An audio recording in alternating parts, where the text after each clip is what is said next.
सुप्रभात प्रिय विद्यार्थियों। आज हम कक्षा 7वीं में बाल महाभारत कथा में पाठ 10 पांडवों की रक्षा करेंगे। तो बच्चों, जैसा कि आपने पाठ 9 लाख का घर में पढ़ा था कि जो युधिष्ठिर हैं, पांचों पांडव हैं, अपनी माता कुंती के साथ वारणावत के मेले में जाते हैं और वहाँ तक भेजने के लिए जो कौरव थे यानी कि जो दुर्योधन थे, उनकी एक चाल थी ताकि वहाँ जाकर वो पांडवों का विनाश करवा सके। तो अब आगे पाठ में बताया गया है कि पांचों पांडव माता कुंती के साथ वारणावत के लिए चल पड़े।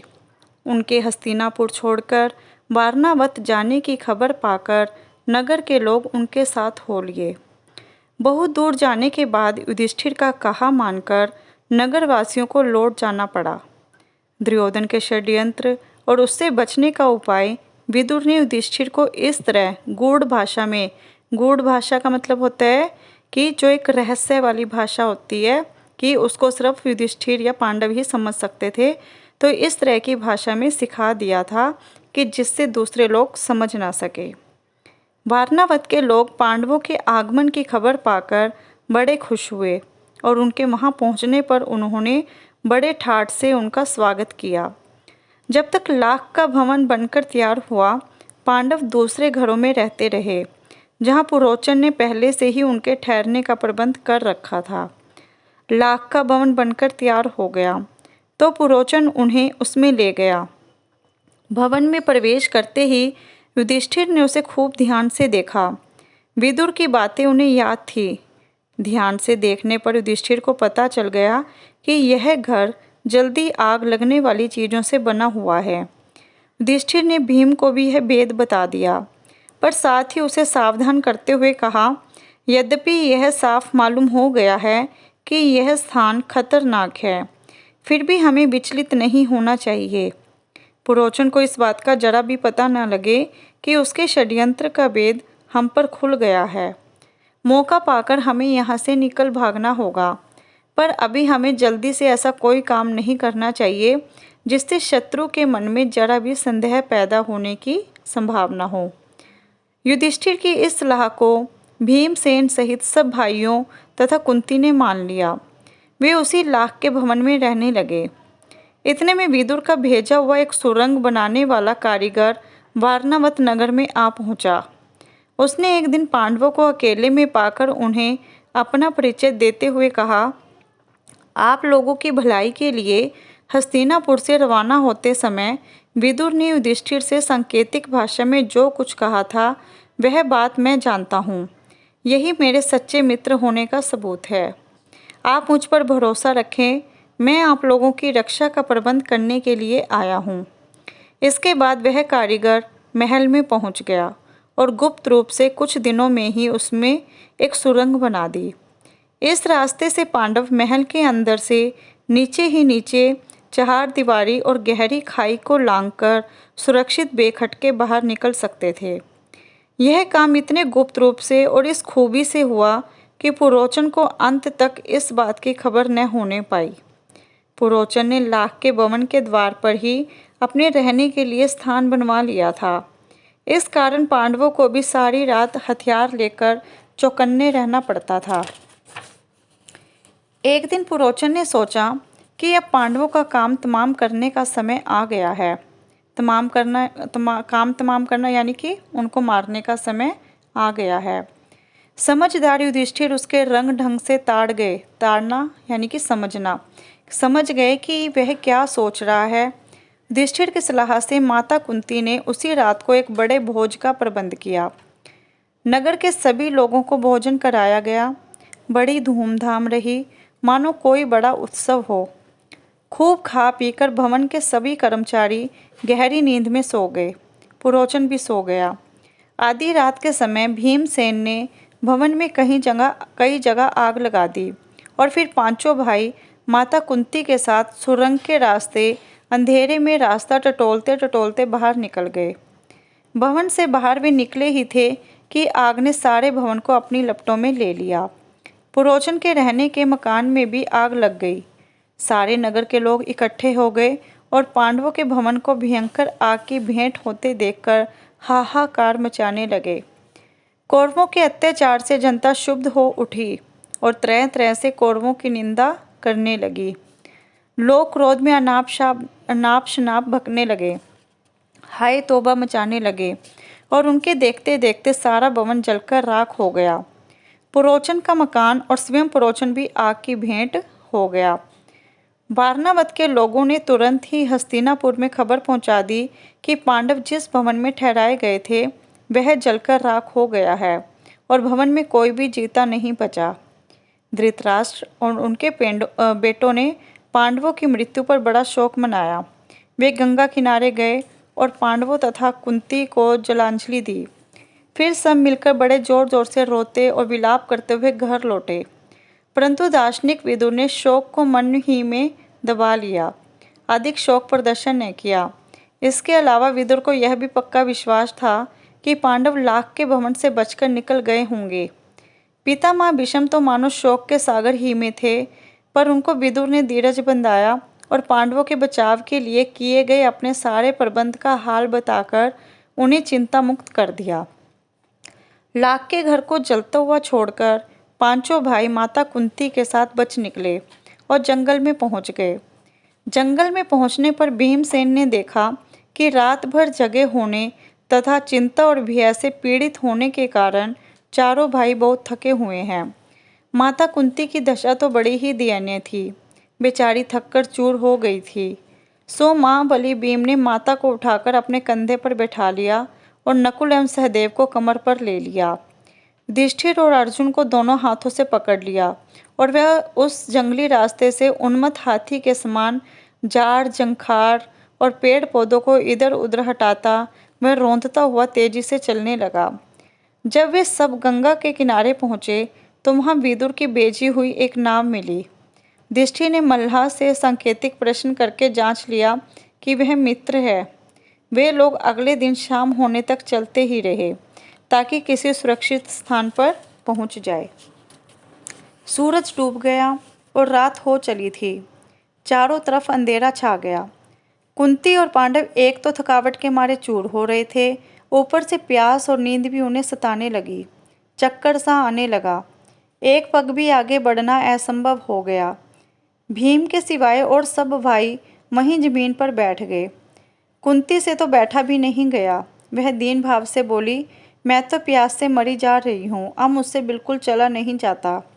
धृतराष्ट्र के बेटे चाहे तो भले ही मुझे यहाँ से उठा ले जाएं, मैं तो यहीं पड़ी रहूँगी। यह कहकर कुंती वहीं जमीन पर गिरकर बेहोश हो गई। माता और भाइयों का यह हाल देखकर क्षोभ के मारे भीमसेन का हृदय दग्ध हो उठा। वह उस भयानक जंगल में बेधड़क घुस गया और इधर उधर घूम घाम कर उसने एक जलाशय यानी कि तालाब का पता लगा ही लिया। उसने पानी लाकर माता व भाइयों की प्यास बुझाई। पानी पीकर चारों भाई और माता कुंती ऐसे सोए कि उन्हें अपनी सूध बूध तक न रही। अकेला भीमसेन मन ही मन कुछ सोचता हुआ चिंतित भाव से बैठा रहा। पांचों भाई माता कुंती को लिए अनेक विघ्न बाधाओं का सामना करते और बड़ी मुसीबतें झेलते हुए उस जंगली रास्ते में आगे बढ़ते ही चले गए। वे कभी माता को उठाकर तेज चलते, कभी थके मांदे बैठ जाते, कभी एक दूसरे से होड़ यानी कि जैसे प्रतियोगिता कि कौन आगे निकलेगा, होड़ लगाकर रास्ता पार करते। वे ब्रह्मचारियों का वेश धरकर एक चक्रा नगरी में जाकर एक ब्राह्मण के घर में रहने लगे। माता कुंती के साथ पांचों पांडव एक चक्रा नगरी में भिक्षा मांगकर अपनी गुजर करके दिन बिताने लगे। भिक्षा के लिए जब पांचों भाई निकल जाते तो कुंती का जी बड़ा बेचैन हो उठता था। वह बड़ी चिंता से उनकी बाट जोहती रहती। बाट जोना यानी कि इंतजार करना। उनके लौटने में जरा भी देर हो जाती तो कुंती के मन में तरह तरह की आशंकाएं उठने लगती थी। पांचों भाई भिक्षा में जितना भोजन लाते कुंती उसके 2 हिस्से कर देती। एक हिस्सा भीमसेन को दे देती और बाकी आधे में से 5 हिस्से करके चारों बेटे और खुद खा लेती थी। तिस पर भी भीमसेन की भूख नहीं मिटती थी। हमेशा ही भूखा रहने के कारण वह दिन पर दिन दुबला होने लगा। भीमसेन का यह हाल देखकर कुंती और युधिष्ठिर बड़े चिंतित रहने लगे। थोड़े से भोजन से पेट न भरता था, सो भीमसेन ने कुमार से दोस्ती कर ली। उसने मिट्टी आदि खोदने में मदद करके उसको खुश कर दिया। कुमार भीम से बड़ा खुश हुआ और एक बड़ी बारी हांडी बनाकर उसको दी। भीम उसी हांडी को लेकर भिक्षा के लिए निकलने लगा। उसका विशाल शरीर और उसकी वह विलक्षण हांडी देखकर बच्चे तो हंसते हंसते लोटपोट हो जाते। एक दिन चारों भाई भिक्षा के लिए गए। अकेला भीमसेन ही माता कुंती के साथ घर पर रहा। इतने में ब्राह्मण के घर के भीतर से बिलख बिलख कर रोने की आवाज़ आई। अंदर जाकर देखा कि ब्राह्मण और उसकी पत्नी आंखों में आंसू भरे सिसकियां लेते हुए एक दूसरे से बातें कर रहे हैं। ब्राह्मण बड़े दुखी हृदय से अपनी पत्नी से कह रहा था, कितनी ही बार मैंने तुम्हें समझाया है कि इस अंधेर नगरी को छोड़कर कहीं और चले जाएं, पर तुम नहीं मानी। यही हठ करती रही कि यह मेरे बाप दादा का गांव है, यहीं रहूंगी। बोलो अब क्या कहती हो? अपनी बेटी की भी बलि कैसे चढ़ा दूं और पुत्र को कैसे कालकवलित होने दूं? यदि मैं शरीर त्यागता हूं तो फिर इन अनाथ बच्चों का भरण पोषण कौन करेगा? हाय, अब मैं क्या करूं? और कुछ करने से तो अच्छा उपाय यह है कि सभी एक साथ मौत को गले लगा लें, यही अच्छा होगा। कहते कहते ब्राह्मण सिसक सिसक कर रो पड़ा। ब्राह्मण की पत्नी रोती रोती बोली, प्राणनाथ, मुझे मरने का कोई दुख नहीं है। मेरी मृत्यु के बाद आप चाहे तो दूसरी पत्नी ला सकते हैं। आप मुझे प्रसन्नतापूर्वक आज्ञा दें ताकि मैं राक्षस का भोजन बनूं। पत्नी की ये व्यथा भरी बातें सुनकर ब्राह्मण से न रहा गया। वह बोला, प्रिय, मुझसे बड़ा दुरात्मा और पापी कौन होगा जो तुम्हें राक्षस की बलि चढ़ा दे और खुद जीवित रहे। माता पिता को इस तरह बातें करते देख ब्राह्मण की बेटी से न रहा गया। उसने करुण स्वर में कहा, पिताजी, अच्छा तो यह है कि राक्षस के पास आप मुझे भेज दें। सबको इस तरह रोते देखकर ब्राह्मण का नन्हा सा बालक पास में पड़ी हुई सूखी लकड़ी हाथ में लेकर घुमाता हुआ बोला, उस राक्षस को तो मैं ही इस लकड़ी से इस तरह जोर से मार डालूंगा। कुंती खड़ी खड़ी यह सब देख रही थी। अपनी बात कहने का उसने ठीक मौका देखा। वह बोली, हे ब्राह्मण, क्या आप कृपा करके मुझे बता सकते हैं कि आप लोगों के इस असमय दुख का कारण क्या है? ब्राह्मण ने कहा, देवी सुनिए, इस नगरी के समीप एक गुफा है जिसमें बक नामक एक बड़ा अत्याचारी राक्षस रहता है। पिछले 13 वर्षों से इस नगरी के लोगों पर वह बड़े जुल्म डाल रहा है। इस देश का राजा जो वेत्रकीय नाम के महल में रहता है, इतना निकम्मा है कि प्रजा को राक्षस के अत्याचार से बचा नहीं रहा है। इससे घबराकर नगर के लोगों ने मिलकर उससे बड़ी अनुनय विनय की कि कोई न कोई नियम बना ले। बकासुर ने लोगों की यह बात मान ली और तब से इस समझौते के अनुसार यह नियम बना हुआ है कि लोग बारी बारी से एक एक आदमी और खाने की चीज़ें हर सप्ताह उसे पहुंचा दिया करते हैं। इस सप्ताह में उस राक्षस के खाने के लिए आदमी और भोजन भेजने की हमारी बारी है। अब तो मैंने यही सोचा है कि सबको साथ लेकर ही राक्षस के पास चला जाऊंगा। आपने पूछा सो आपको बता दिया। इस कष्ट को दूर करना तो आपके बस में भी नहीं है। ब्राह्मण की बात का कोई उत्तर देने से पहले कुंती ने भीमसेन से सलाह की। उसने लौटकर कहा, विप्रवर, आप इस बात की चिंता छोड़ दें। मेरे 5 बेटे हैं, उनमें से एक आज राक्षस के पास भोजन लेकर चला जाएगा। सुनकर ब्राह्मण चौंक पड़ा और बोला, आप भी कैसी बात कहती हैं? आप हमारी अतिथि हैं, हमारे घर में आश्रय लिए हुए हैं। आपके बेटे को मौत के मुंह में मैं भेजूं, यह कहाँ का न्याय है? मुझसे यह नहीं हो सकता। कुंती को डर था कि यदि यह बात फैल गई तो दुर्योधन और उसके साथियों को पता लग जाएगा कि पांडव एक चक्रा नगरी में छिपे हुए हैं। इसलिए उसने ब्राह्मण से इस बात को गुप्त रखने का आग्रह किया था। कुंती ने जब भीमसेन को बताया कि उसे बकासुर के पास भोजन सामग्री लेकर जाना होगा तो युधिष्ठिर खींच उठे और बोले, यह तुम कैसा दुस्साहस करने चली हो माँ? युधिष्ठिर की इन कड़ी बातों का उत्तर देते हुए कुंती बोली, बेटा युधिष्ठिर, इस ब्राह्मण के घर में हमने कई दिन आराम से बिताए हैं। जब इन पर विपदा पड़ी है तो मनुष्य होने के नाते हमें उसका बदला चुकाना ही चाहिए। मैं बेटा भीम की शक्ति और बल से अच्छी तरह परिचित हूँ।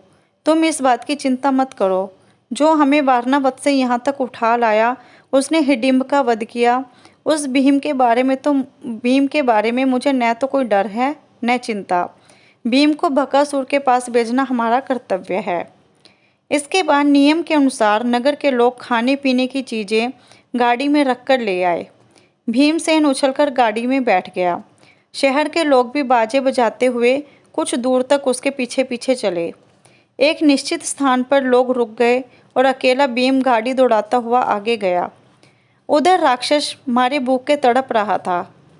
जब बहुत देर हो गई तो बड़े क्रोध के साथ वह गुफा के बाहर आया। देखता क्या है कि एक मोटा सा मनुष्य बड़े आराम से बैठा हुआ भोजन कर रहा है। यह देखकर बकासुर की आंखें क्रोध से एकदम लाल हो उठी। इतने में भीमसेन की भी निगाह उस पर पड़ी। उसने हंसते हुए उसका नाम लेकर पुकारा।